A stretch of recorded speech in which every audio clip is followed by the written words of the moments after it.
जैसा इफ़को के बारे में आप जानते ही हैं, इफ़को उर्वरक क्षेत्र की एक अग्रणी संस्था है और सबसे अच्छी बात यह कि ये सहकारी क्षेत्र की संस्था है और पूरे विश्व में सबसे बड़ी सहकारी खाद्य उर्वरक उत्पादक संस्था है। तो इसके माध्यम से हम किसानों भाइयों को सहकारी समितियों के माध्यम से उच्च गुणवत्ता के रासायनिक खाद और अन्य जो उत्पाद हैं अवयव हैं जो हम उपलब्ध करवाते हैं, जिससे हमारे प्रदेश में किसानों को खेती की तरक्की हो, उनको अधिक उत्पादन मिले और उनका लाभ बढ़े। जी, अभी जैसा आपने भी सुना होगा कि रिसेंटली हमने इफ़को ने एक नया उत्पाद इन्वेंट किया। मैं इन्वेंट शब्द काम में ले रहा हूँ जी। बेसिकली जैसा आपने भी जानता होगा, आप भी किसानी खेती से जुड़े हुए हैं, यूरिया, DAP, NPK तो नॉर्मल खाद सालों से हम काम में ले रहे हैं। यूरिया खाद हमारे किसान भाई सबसे ज़्यादा पसंद करते हैं और सबसे ज़्यादा काम में भी लेते हैं और इसकी खपत हमारे देश में अन्य सभी खादों से बहुत ज़्यादा है। इसमें नाइट्रोजन तत्व होता है जो पौधे की बढ़वार के लिए, वृद्धि के लिए, गहरे हरे रंग के लिए, इवन वो RNA DNA उनका अभिन्न अंग होता है, तो वो बहुत आवश्यक होता है। तो लेकिन उसमें दिक्कत ये आ रही थी कि पिछले कुछ समय से हमारे वैज्ञानिक ये महसूस कर रहे थे कि इसके कुछ कमियां हैं, कुछ साइड इफेक्ट हैं जो इसके लाभ को कम करते हैं। तो इसका कोई विकल्प ढूंढा जाए, तो इसके लिए लगातार हमारे वैज्ञानिक लगे हुए थे। और सेकंड जो है, अब यूरिया खेत में दिया हुआ है, बारिश ज्यादा हो गई या पानी ज्यादा दे दिया तो वो यूरिया जो है उसमें जो नाइट्रोजन है वो घुलकर पानी के साथ निकल जाती है, बह गई तो वो अपने नदी नालों के तालाब के पानी को दूषित करती है। तीसरा, यदि जमीन में ज्यादा गहराई पे चलेगी नाइट्रोजन तो भी हमारे पौधे उसको ले नहीं पाते, भूजल भी प्रदूषित होता है। तो ये सारी तमाम प्रदूषण की कमियां थी। इसके अलावा अनिल जी, आपको भी शायद पता नहीं जानकारी है कि नहीं, यूरिया का एक बैग हम 267 रुपए प्रति बैग में किसान को उपलब्ध करवाते हैं, लेकिन इसकी असली लागत तो 4 गुना है, 1200-1300, और अभी आयात जो हम कर रहे हैं तो 4000 रुपए कट्टे तक लागत जा रही है। तो वो पूरी राशि जो अंतरराष्ट्रीय भारत सरकार को हमें सब्सिडी के रूप में देनी पड़ती है। तो ये भी एक देश पर बोझ है, आम जनता पर बोझ है। और तीसरा एक चीज और मैं आपको बताना चाह रहा था कि इसकी जो उपयोग क्षमता है वो बहुत कम है, 30 से 40% उपयोग क्षमता रह गई मात्र, तो बाकी सारा पैसा बेकार जाता है। तो इन सारी वजहों से हमारे इफ़को द्वारा, भारत सरकार द्वारा एक रिसर्च की गई और हमारे डॉक्टर रमेश रलिया जी हैं, उन्होंने हमारे जो प्रबंध निदेशक हैं डॉक्टर उदय शंकर अवस्थी साहब, इनके मार्गदर्शन में रिसर्च की और ये नया उत्पाद निकाला है, इफ़को नैनो यूरिया तरल। अब तरल मैं स्पेशली बोल रहा हूँ क्योंकि ये लिक्विड फॉर्म में है जी, और पहले वाला जो अपना यूरिया है वो दानेदार फॉर्म में, आपको पता है कि वो खेत में फेंका जाता था। बेसिकली नैनो का मतलब होता है 1 मीटर का 1 अरबवां छोटा हिस्सा।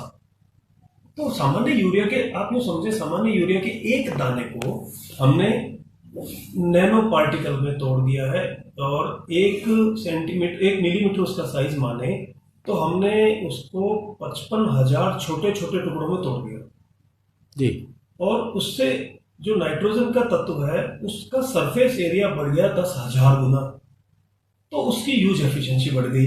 अब हमारे इस किसान भाई इस नैनो यूरिया को जितना भी काम में लेंगे, इसकी यूज एफिशिएंसी 86 से 90% है, जबकि उसकी केवल 30-40% थी।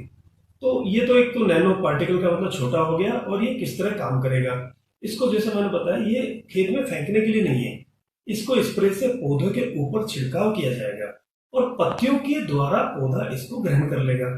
और मजे की बात यह है कि चूंकि पौधे के ऊपर ही सीधा पड़ेगा, जमीन में पड़ेगा ही नहीं, तो हमारा प्रदूषण भी नहीं होगा और पूरी मात्रा काम आएगी। अब आपने एक सवाल पूछा कि इसको कैसे काम में लें। छिड़काव के द्वारा किसान भाई काम में लेंगे और किसान भाइयों इसको 2 मिलीलीटर से 4 मिलीलीटर मात्रा 1 लीटर पानी में घोलकर छिड़काव करना है। अब 2 से 4 मैं इसलिए बोल रहा हूँ कि किसी फसल की आवश्यकता नाइट्रोजन की कम होती है और किसी की ज्यादा होती है, तो आप अपनी फसल की आवश्यकता के हिसाब से इसकी मात्रा 2 से 4 मिलीलीटर रख सकते हैं। और किसान भाइयों, इसके देने का समय बड़ा सिंपल है। जिस समय आपकी फसल की नाइट्रोजन की मांग है या जिस समय आप यूरिया दे रहे हैं, उस समय यूरिया की जगह आप इसका छिड़काव कर सकते हैं।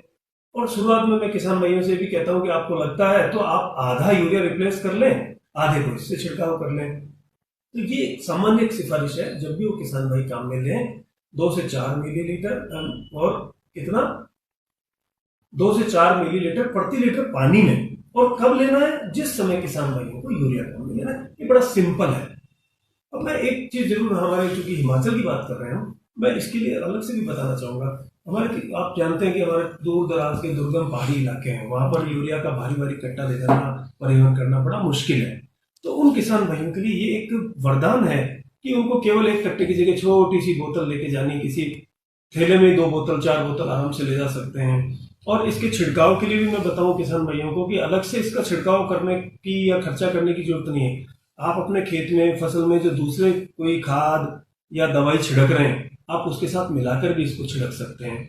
आप सिर्फ उसको कंपेटेबिलिटी, हमने 40 रसायनों के साथ कंपेटेबिलिटी टेस्ट भी कर लिए, और किसान भाई भी ये काम जार टेस्ट घर पे कर सकते हैं, मिलाकर चेक कर सकते हैं, तो उसमें अलग से खर्चा नहीं आएगा।